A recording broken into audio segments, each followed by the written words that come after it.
अस्सलामुअलैकुम ख़वातीन और हज़रात, दानिश्वर में आप तमाम अहबाब को खुशामदीद कहते हैं। पिछले एपिसोड में हमने आपको बताया था कि गुलाब सिंह ने 1 करोड़ रुपए में अंग्रेजों के साथ कश्मीर की डील तो कर ली थी, लेकिन अब उसे कश्मीर में बगावत का सामना था। सिखों के नामजद करदा गवर्नर ने उसके लिए मसाइल खड़े कर दिए थे। इस पर गुलाब सिंह के पास एक ही हल बचा था कि वह अंग्रेजों से राब्ता करे, जिन्हें उसने 75 लाख रुपए की नकद अदायगी करनी थी और उनकी मदद से पूरे कश्मीर का कब्जा लेना था। अंग्रेजों को अगर अपने 75 लाख रुपए नकद और 25 लाख रुपए की कश्मीर की पहाड़ियाँ चाहिए थी तो उन्हें पूरा इक़्तिदार भी लेकर देना होगा। तो दोस्तों, आज की एपिसोड का बाकायदा आगाज करते हैं। 1846 में गुलाब सिंह ने अंग्रेज फौज की मदद से बागियों को शिकस्त देकर कश्मीर पर अपनी हुक्मरानी कायम कर ली थी। यूं दिल्ली पर गोरों की हुकूमत और कश्मीर के दरमियान ताल्लुकात का आगाज 1849 में हुआ। ये ताल्लुकात पंजाब हुकूमत के जरिए कायम हुए और महाराजा हरी सिंह ने अपना एक एजेंट लाहौर में मुकर्रर कर दिया। ताहम अंग्रेज हुकूमत ने श्रीनगर में फौरन अपना एजेंट मुकर्रर नहीं किया। अलबत्ता चंद बरस बाद अंग्रेजों ने अपना पहला खुसूसी नुमाइंदा श्रीनगर में तैनात कर दिया। ये नुमाइंदा भी कश्मीर में सिर्फ गर्मियों के दिनों में ठहरता था। महाराजा गुलाब सिंह 1857 में इंतकाल कर गया और उसकी जगह उसके बेटे रणबीर सिंह ने इक़्तिदार संभाल लिया। ताहम दिल्ली और श्रीनगर के दरमियान ताल्लुकात इसी तरह चलते रहे। 1877 में दिल्ली सरकार ने एक तब्दीली की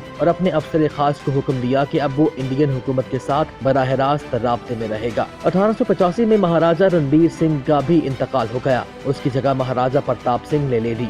उसके बाद लेफ्टिनेंट जनरल महाराजा हरी सिंह को यह गद्दी 1925 में मुंतकिल हुई।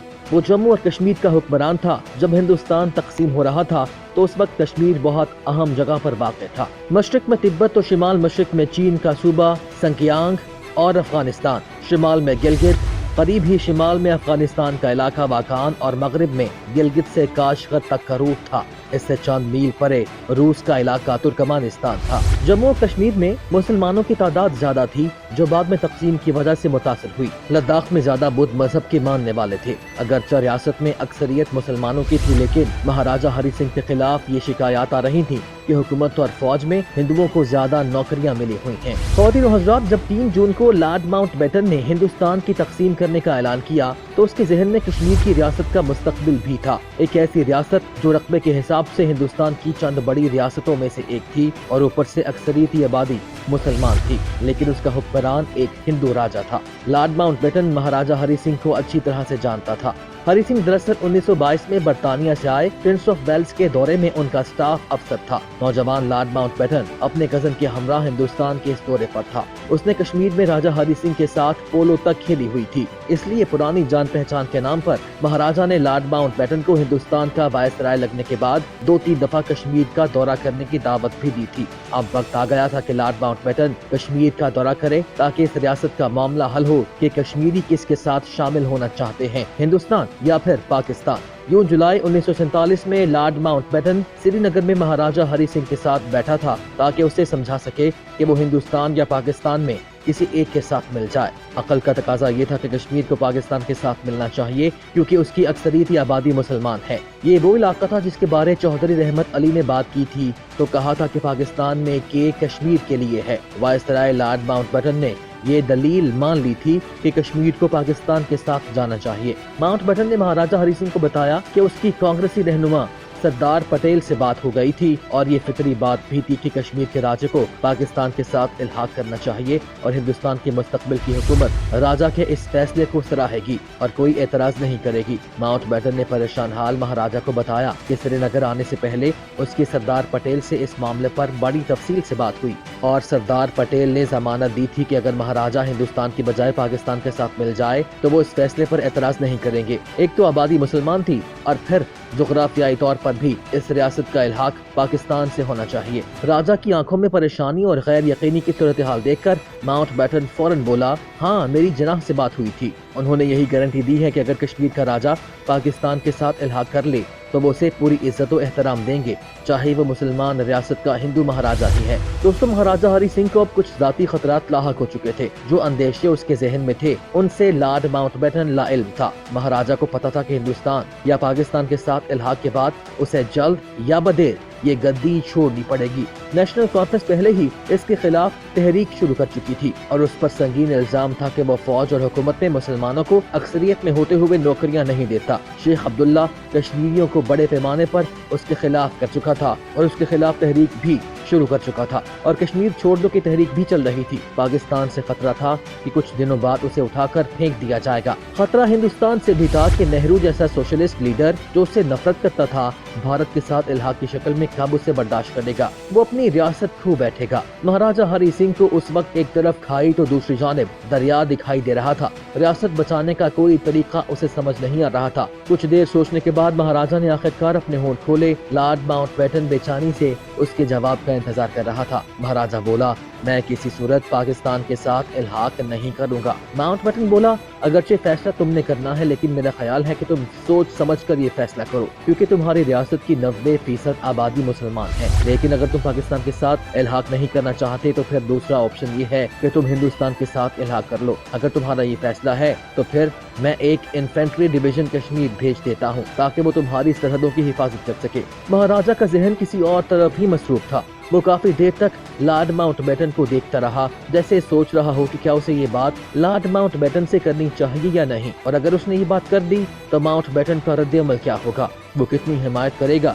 क्योंकि उसकी हिमायत के बगैर महाराजा अपने इस प्लान पर अमल नहीं कर सकता था जो उसके जहन में पल रहा था और अब तक उसने किसी से शेयर नहीं किया था। आखिर महाराजा हरि सिंह ने गला साफ किया और लॉर्ड माउंटबेटन के सामने मुद्दा रख दिया। माउंटबेटन महाराजा की बात सुनकर गुस्से से सुर्ख हो गया और बोला, हरगिज नहीं, ये तो बिल्कुल नहीं हो सकता। दोस्तों, माउंटबेटन को ये तवक्को नहीं थी कि महाराजा हरि सिंह कुछ और मंसूबे बनाकर बैठा है, इसलिए महाराजा के मुंह से ये सुनकर ही लॉर्ड माउंटबेटन चिढ़ गया जब हरि सिंह बोला कि दरअसल वो हिंदुस्तान और पाकिस्तान दोनों के साथ ही इल्हाक नहीं चाहता, वो कश्मीर को आजाद रियासत के तौर पर रखना चाहता है।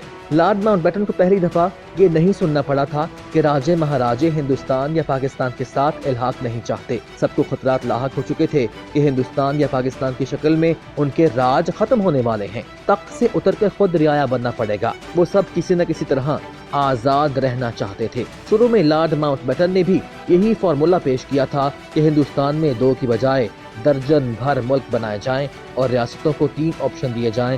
पहला प्लान यही था, पाकिस्तान, हिंदुस्तान या खुद मुख्तार रियासत। ताहम ये नेहरू था जिसने लॉर्ड माउंटबेटन के इस प्लान को मुस्तरद कर दिया था कि इससे हिंदुस्तान में मुसलसल जंगी कैफियत रहेगी, छोटी छोटी रियासतें हर वक्त लड़ती रहेंगी। इसलिए महाराजा ने इस ख्वाहिश का इजहार किया कि वो आजाद रियासत चाहता है।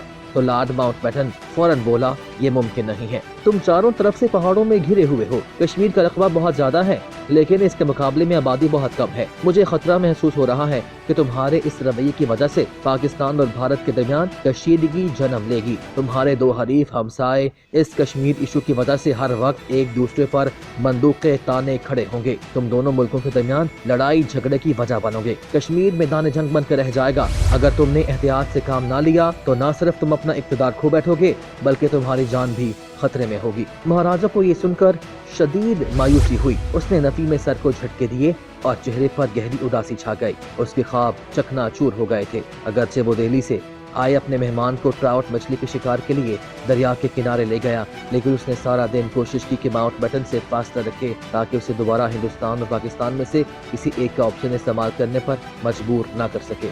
ब्रिटिश अफसरान जो आर्मी और पुलिस में थे उनका यही ख्याल था कि पाकिस्तान से इल्हाक बेहतर ऑप्शन होगा। ये सब देखकर महाराजा ने पहले तो अपने वजीर आजम को डिसमिस किया और फिर ब्रिटिश आर्मी और पुलिस अफसरान को भी साइड पर करने का अमल शुरू कर दिया।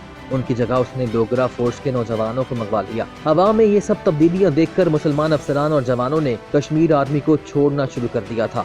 सबको अंदाजा हो गया था कि इस इलाके में जल्द या बदेर जंग होगी। इसी असना में लॉर्ड माउंटबेटन दिल्ली पहुंच चुका था, लेकिन उसे अंदाजा नहीं था अभी तो उसका इम्तिहान शुरू हो रहा था। कश्मीर मिशन से नाकामी के बाद वो हालात व वाक़यात बड़ी तेजी से रोनुमा होना शुरू हो गए थे। हिंदुस्तान को तकसीम करने की 15 अगस्त की तारीख करीब आ रही थी और उसके साथ ही पूरे हिंदुस्तान में खतरनाक रुझानात सामने आ रहे थे। सबसे अहम बात यह कि कायदे आज़म और नेहरू तक का ख्याल था कि हिंदुस्तान में आज़ादी के साथ ही तमाम लड़ाई झगड़े खत्म हो जाएंगे। खुद माउंटबेटन को इस बात का यकीन था कि तकसीम के ऐलान के बाद तशद्दुद नहीं होगा, फसादात नहीं होंगे। भला हिंदू, मुस्लिम या सिख फसादात क्यों होंगे, क्योंकि जब हिंदुस्तान तकसीम हो रहा था और सबको अपना अपना मुल्क मिल रहा था जहां वो अपनी मर्जी से रह सकेंगे। सिर्फ गांधी अकेले नहीं थे جو بار بار کہہ رہے تھے کہ آپ لوگ غلط سوچ رہے ہیں، بڑے پیمانے پر خون خرابہ ہوگا۔